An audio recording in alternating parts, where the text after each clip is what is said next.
गडकरी जी के घर के पास में ही इन्हीं की कार के अंदर उस लड़की की मिलती है। ये इतने बुरे तरीके से इलेक्शन हारते हैं कि मीडिया वाले, ओपोजिशन पार्टी वाले ये तो सब इनका मजाक बनाते ही हैं, लेकिन साथ ही में इनकी खुद की पार्टी के लोग भी इनसे बात करना बंद कर देते हैं। कई लोग तो ये भी एलिगेशन लगाते हैं कि नितिन गडकरी इथेनॉल को इतनी ज्यादा प्रायोरिटी इसलिए देते हैं क्योंकि इनकी फैमिली इस बिजनेस में है। ये पब्लिकली खुद इस बात को बोल चुके हैं कि ये इतना टोल टैक्स बढ़ा देंगे कि डीजल गाड़ियां बिकनी बंद हो जाएंगी, कि बस आप करते रहिए, हम इतना टैक्स बढ़ा देंगे कि आपको बेचना मुश्किल हो जाए। और जब इनकी मिनिस्ट्री के ऊपर इंक्वायरी होती है तो ऐसे बहुत लोगों के नाम सामने आते हैं जो वाकई में घपला कर रहे थे। लेकिन एक चीज आज तक समझ नहीं आई कि स्पेस टेक्नोलॉजी से बनने वाली रोड इतनी जल्दी खराब कैसे हो जाती है। दोस्तों, आज की इस वीडियो में मैं आपको इंडिया के transport road minister Nitin Gadkari ji के बारे में बताऊंगा, जिन्हें इंडिया का हाईवे किंग भी कहते हैं। काफी सारे इंटरव्यूज, पीआर करवा के इनकी ऐसी इमेज बनाई गई है। लेकिन इंटरनेट के ऊपर आपने काफी सारी ऐसी वीडियोस भी देखी होंगी जहाँ पे सड़क के बीचों बीच गड्ढा होता है, एक आदमी आता है जो रोड को चद्दर की तरह खींच के ले जाता है, और ऐसे काफी सारे रोड और ब्रिजेस हैं जो इंडिया के अंदर एक साल भी नहीं टिक पाए। इंट्रो के अंदर मैंने जो कुछ भी बोला वो सारी चीजें मैं आपको डिटेल में एक्सप्लेन करूंगा, और इस वीडियो के अंदर मैं कोई भी चीज अपने मन से नहीं बोलूंगा। हर एक चीज की डिटेल रिपोर्ट आपको डिस्क्रिप्शन में मिल जाएगी। साल था 2004। नितिन गडकरी नागपुर के एक युवा नेता थे, लेकिन इसी साल इन्हें अपनी जिंदगी की सबसे बड़ी हार का सामना करना पड़ता है जब बीजेपी महाराष्ट्र के इलेक्शंस में बुरे तरीके से हार जाती है। आप इमेजिन कीजिए एक आदमी की हालत जिसका सपना था महाराष्ट्र की रोड्स को वर्ल्ड क्लास रोड्स बनाने का, उससे अचानक से सारे पॉलिटिकल सपोर्ट, रिसोर्सेस सब छीन लिए जाते हैं। ओपोजिशन पार्टी से लेके मीडिया तक सब कोई उसे लाइट वेट डेड पॉलिटिशियन नाम दे देते हैं, यहाँ तक कि उसकी अपनी पार्टी के मेंबर्स भी उससे दूरियां बना लेते हैं। लेकिन नितिन गडकरी जी इस हार से उम्मीदें छोड़ के बैठ नहीं जाते। वो ग्राउंड लेवल पे काम करना शुरू करते हैं, जिसका रिजल्ट उन्हें 2009 के इलेक्शन में मिलता है, जब बीजेपी और शिवसेना अलायंस इलेक्शन जीत के 2009 में महाराष्ट्र के अंदर अपनी सरकार बना लेते हैं और नितिन गडकरी जी बन जाते हैं महाराष्ट्र के पीडब्ल्यूडी मिनिस्टर। लेकिन इसी साल एक बहुत ही बड़ा केस भी हुआ था जिसका खुलासा आज तक नहीं हो पाया है। इस फोटो के अंदर जो आपको ऑरेंज और व्हाइट कलर की साड़ी पहने महिला दिख रही है, इनका नाम है विमल ठाकरे, जो योगिता ठाकरे की मदर है। सेंटर में जो लड़की फोटो लेके खड़ी है उसका नाम है किरण, और जो लेफ्ट साइड में लड़की है उसका नाम है निशा। ये दोनों योगिता ठाकरे की सिस्टर्स हैं। अब इस फोटो के अंदर आपको जो लड़की दिख रही है उसका नाम है योगिता ठाकरे, जो साल 2009 में क्लास 3rd की स्टूडेंट थी। उसकी मदर विमल ठाकरे सब्जी बेचा करती थी, एक डोमेस्टिक वर्कर थी जो नितिन गडकरी जी के यहाँ पे भी काम करती थी नागपुर में। द हिंदू की रिपोर्ट के हिसाब से 19 मई 2009 को जब योगिता के स्कूल की छुट्टियां चल रही थीं, तब वो अपनी मदर के साथ में गडकरी जी के घर, जिसका नाम है गडकरी वाड़ा, वहीं पे थी। उसकी मदर जब गडकरी जी के यहाँ पे काम कर रही थी तब वो खेलते खेलते बाहर चली जाती है लोकेलिटी में। वहाँ पे सभी लोग उसको जानते थे। 19 मई साल 2009 की शाम 5:30 बजे योगिता की मदर विमल ने योगिता को आखिरी बार देखा था, और जब काफी देर तक उन्हें योगिता कहीं दिखाई नहीं देती है तो वो जाके गार्ड से पूछती है कि उसने योगिता को देखा या नहीं। तो गार्ड कहता है कि जब वो वॉशरूम गया उसके बाद उसने योगिता को नहीं देखा। तभी गडकरी जी का ड्राइवर आके बताता है कि उसने योगिता को व्हाइट कार के पास में देखा था। ये व्हाइट कार गडकरी जी के घर के पास ही खड़ी थी और ये उन्हीं के नाम पे रजिस्टर भी थी। जब इस कार को खोल के देखा जाता है तो इसके अंदर योगिता की डेड बॉडी मिलती है। जब इन्वेस्टिगेशन होती है तो गडकरी जी का ड्राइवर बताता है कि योगिता ने एक्सीडेंटली खुद को कार के अंदर लॉक कर लिया था, जिसके बाद सफोकेशन की वजह से उसकी डेथ हो गई। लेकिन जब फॉरेंसिक रिपोर्ट आई तब पता लगा कि योगिता के फेस को किसी चीज से कवर करके उसका दम घोट के उसे मारा गया था। उसके प्राइवेट पार्ट्स पे भी खून के निशान मिलते हैं। फॉरेंसिक रिपोर्ट के हिसाब से ये एक केस था। सीआईडी 2 बार इस केस को क्लोज करने की कोशिश करती है, लेकिन कोर्ट कहता है कि ये रिपोर्ट्स बहुत ही ज्यादा सस्पिशियस है, और तब से लेके अब तक इस केस के ऊपर कोई भी फैसला नहीं आया है, और ये केस आज भी एक मिस्ट्री है। तो 2 घंटे में गाड़ी में किसी की डेथ नहीं होती है लड़की। Kira Thakre questions the circumstances in which her 7-year-old sister Yogita died. On Tuesday evening, their mother, a domestic worker, left Yogita in this neighborhood in the care of 2 policemen posted at state BJP President Nitin Gadkari's home while she went to work, something she regularly did. Mr. Gadkari was not in town that day. मैं 5-5:30 बजे आई तो उसको पूछी कि मेरी लड़की कहाँ गई योगिता, और रहती भी तेरी आंखें आ रही थी। मैंने कितनी आवाज दी, योगिता योगिता योगिता, नहीं मिली। 3 hours later, Yogita was found dead inside Mr. Gadkari's car. Her body was on the back seat. After a doctor had declared Yogita dead, Vimal says she was simply told to take the body away. The police was not informed.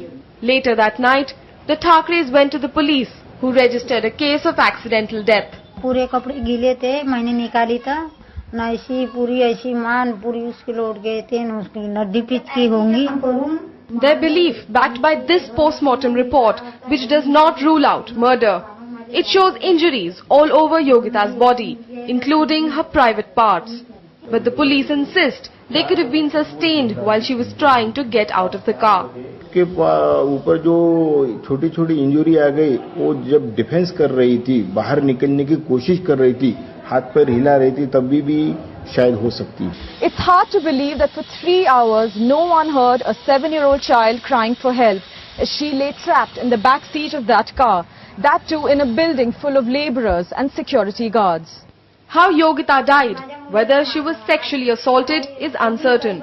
What is certain is that it raises questions on whether the Nagpur police has been negligent from the very outset. 2009 से लेके 2014 तक का time Nitin Gadkari ji के लिए testing ground time था। गडकरी जी महाराष्ट्र के PWD minister बनते ही एक अनाउंसमेंट कर देते हैं कि वो महाराष्ट्र के हर एक रोड प्रोजेक्ट को पर्सनली मॉनिटर करेंगे, और इस टाइम पीरियड में अपने शुरुआती 6 महीने के अंदर ही नितिन गडकरी जी कई रोड प्रोजेक्ट वाली जगहों पे सरप्राइज विजिट कर देते थे, काम डिले होने पे पेनल्टी लगा देते थे, और उन्होंने 24/7 कंस्ट्रक्शन शिफ्ट को मैंडेटरी कर दिया था। और इसका रिजल्ट 6 महीने के अंदर दिखने भी लगता है। महाराष्ट्र के अंदर रोड्स बहुत ही तेजी से बनने लगती हैं। इसके बाद नितिन गडकरी जी एक मीटिंग बुलाते हैं, जिसके अंदर वो ईमानदार और करप्ट दोनों तरीके के कॉन्ट्रैक्टर्स को बुलाते हैं और एक क्लियर वार्निंग देते हैं कि अगर आप ईमानदारी से, तेजी से और अच्छा काम करोगे तो मैं आपको पूरा सपोर्ट करूंगा, लेकिन अगर आप में से किसी ने भी थोड़ी भी घपलेबाजी करने की कोशिश की तो मैं प्रॉमिस करता हूं कि उसको लाइफ में दोबारा कॉन्ट्रैक्ट कभी नहीं मिलेगा। और नितिन गडकरी जी की इस वार्निंग के बाद महाराष्ट्र की रोड कंस्ट्रक्शन की स्पीड 2 साल में डबल हो जाती है। मुंबई पुणे एक्सप्रेसवे प्रोजेक्ट जो पिछले 8 साल से पेंडिंग था, वो केवल 18 महीने में बनके कंप्लीट हो जाता है। नागपुर हैदराबाद हाईवे वो इंडिया की हिस्ट्री का सबसे जल्दी बनके कंप्लीट होने वाला हाईवे है। जो मीडिया नितिन गडकरी जी को 4 साल पहले डेड पॉलिटिशियन बोल रही थी,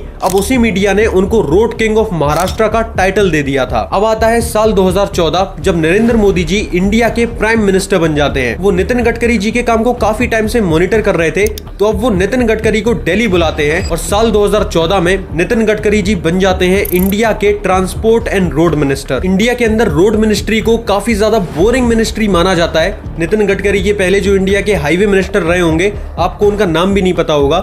इंडिया के अंदर डिफेंस, रेलवे, फाइनेंस मिनिस्ट्रीज को काफी ज्यादा एक्साइटेड तरीके से देखा जाता है, लेकिन नितिन गडकरी जी ने पिछले 10 सालों में इंडिया की रोड मिनिस्ट्री को सबसे ज्यादा फेमस मिनिस्ट्री बना दिया है, क्योंकि नितिन गडकरी जी को ये अच्छे से पता था कि इंफ्रास्ट्रक्चर इंडिया की इकोनॉमी की बैकबोन है, और अगर उन्होंने इस मिनिस्ट्री को क्रैक कर लिया तो लोग उन्हें हमेशा याद रखेंगे। तो इंडिया का रोड मिनिस्टर बनते ही नितिन गडकरी जी ने अनाउंस किया कि वो इंडिया के अंदर बनने वाली सारी रोड्स को पर्सनली मॉनिटर करेंगे, और वो इंडिया के अंदर बनने वाली रोड की स्पीड को भी डबल कर देंगे। जिसके बाद लोग उनका मजाक बनाना शुरू करते हैं कि इंडिया इतनी बड़ी कंट्री है, ये काम इतना आसान नहीं होगा। लेकिन साल 2014 से 2015 के अंदर ही इंडिया के अंदर जो रोड बनने की स्पीड थी, वो 2 किलोमीटर पर डे से बढ़ के 8 किलोमीटर पर डे हो जाती है। 2015-16 में ये स्पीड 8 किलोमीटर पर डे से बढ़ के 12 किलोमीटर पर डे हो जाती है, और 2016-17 में ये स्पीड 12 किलोमीटर पर डे से बढ़ के 18 किलोमीटर पर डे हो जाती है, और 2017-18 में ये स्पीड 18 किलोमीटर पर डे से बढ़ के 24 किलोमीटर पर डे हो गई थी। और इसी साल नितिन गडकरी जी ने PPP मॉडल को लॉन्च किया, जिसका मतलब होता है पब्लिक प्राइवेट पार्टनरशिप। इस मॉडल के थ्रू नितिन गडकरी जी ने प्राइवेट कंपनीज को इंडिया के रोड कंस्ट्रक्शन के बिजनेस में इन्वॉल्व किया,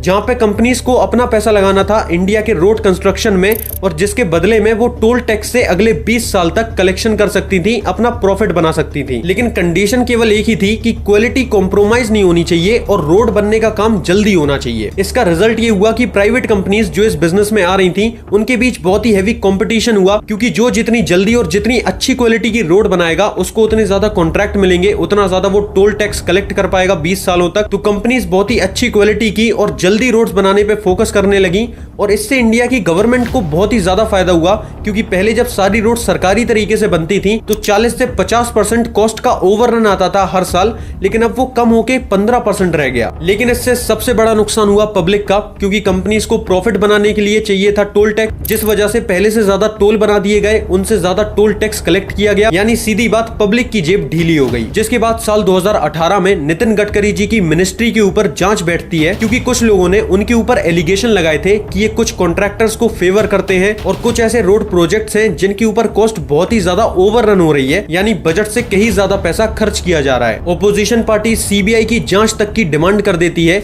और जब 6 महीने बाद इन्वेस्टिगेशन की रिपोर्ट्स आती हैं तो सब चौंक जाते हैं, क्योंकि यहाँ पे इरेगुलेशन तो हुआ था, कुछ कॉन्ट्रैक्टर्स ने गेम करने की कोशिश तो की थी, लेकिन नितिन गडकरी जी इन चीजों में शामिल नहीं थे। उल्टा उनकी मॉनिटरिंग की वजह से करप्शन काफी कम हुआ था। लेकिन इसी साल 2018 में ही आरएसएस के कुछ मेंबर नितिन गडकरी जी के ऊपर एलिगेशन लगाते हैं कि उन्होंने जो कॉर्पोरेट प्रॉपर्टी अपने बेटों की कंपनी के नाम कर दी है उससे उन्हें काफी ज्यादा बेनिफिट होने वाले हैं। और काफी लोग ये भी एलिगेशन लगाते हैं कि नितिन गडकरी जो पेट्रोल के अंदर इथेनॉल को मिक्स करना कंपलसरी करवाना चाहते हैं, इससे भी इनके बेटों के बिजनेस को फायदा होगा, क्योंकि इनके बेटे निखिल गडकरी की जो कंपनी है केटाकी ओवरसीज ट्रेडिंग कंपनी, ये विदर्भा के अंदर 17 शुगर प्लांटेशंस को ओन करती है, जिससे इथेनॉल बनता है। तो अगर इंडिया में पेट्रोल के अंदर इथेनॉल मिलाना कंपलसरी हो जाएगा तो इससे इनके बेटे की कंपनी को डायरेक्ट बेनिफिट होगा। इसके अलावा अरविंद केजरीवाल ने भी नितिन गडकरी जी के ऊपर एलिगेशन लगाया था कि इनके फैमिली बिजनेस की जो कंपनी है पूर्ति ग्रुप, उसका पूरा टर्नओवर ही 1.45 बिलियन का है,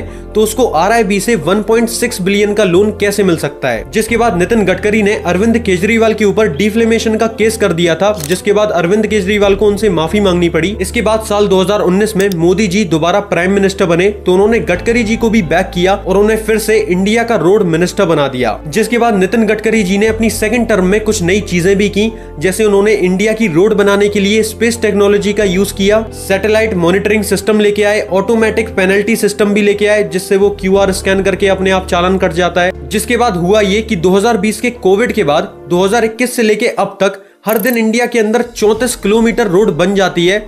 फिर भले ही बाद में वो गिर जाए, उखड़ जाए, कोई उसको चद्दर की तरह खींच के ले जाए, वो बात अलग है, लेकिन बन जाती है। 2024 तक नितिन गडकरी जी ने 1,46,000 करोड़ हाईवे नेटवर्क कंप्लीट कर दिया है। और ये जो आप इंटरनेट के ऊपर वीडियोस देखते हो, कहीं रोड के बीच में गड्ढा है, कहीं पे सड़कें उखड़ रही हैं, वो टियर 2 और टियर 3 सिटीज के हैं। गडकरी जी का मेन फोकस रहता है हाईवे के ऊपर। हाँ, कुछ हाईवे के ऊपर भी हैं गड्ढे। मेन बात यह है कि पीपीपी मॉडल की वजह से इंडियन गवर्नमेंट के लॉजिस्टिक में 40% का कम खर्चा आया है, लेकिन उसका भुगतान पब्लिक ने अपनी जेब से किया है टोल टैक्स भर भर के। नितिन गडकरी जी ने पिछले 10 सालों में 15 लाख डायरेक्ट और इनडायरेक्ट जॉब्स निकाली हैं अपने इस रोड कंस्ट्रक्शन वाली जर्नी के दौरान। लेकिन ये जो आप दिल्ली में पोल्यूशन के नाम पे 10 साल पुरानी कार और 15 साल पुरानी बाइक को बैन कर रहे हो, कौन सा मिडिल क्लास आदमी है जो 10 साल बाद नई कार खरीद सकता है, वो भी निर्मला जी के होते हुए। और ये जो पेट्रोल के अंदर 30% इथेनॉल मिलाने के पीछे पड़े हुए हैं, इसके बारे में खुद कंपनीज ने वार्निंग दी है कि गाड़ियों के अंदर जो पाइप्स होते हैं उनके अंदर इसकी वजह से जल्दी जंग लगेगा और गाड़ियों के इंजन जल्दी खराब होंगे। बाकी नितिन गडकरी जी ने काम तो किया है, लेकिन सरकार के हित में ज्यादा किया है। वेल, आपको नितिन गडकरी जी कैसे लगते हैं मुझे कमेंट करके जरूर बताना, और आपको ऐसी अगली वीडियो किस पर्सनैलिटी के ऊपर चाहिए वो भी आप मुझे कमेंट करके बता सकते हो। बाकी अगर आपको अमित शाह और डॉक्टर एस जयशंकर की वीडियोस देखनी है तो वो आप मेरे चैनल पर जाके देख सकते हो। और अगर ये वीडियो पसंद आई है तो प्लीज लाइक करके इसे शेयर भी करना और चैनल को सब्सक्राइब करना बिल्कुल मत भूलना, क्योंकि ऐसी वीडियोस मैं ही बनाता हूं और तो कोई है नहीं फिलहाल। बाकी मिलता हूं आपसे फिर से एक नई वीडियो के अंदर, तब तक के लिए बाय।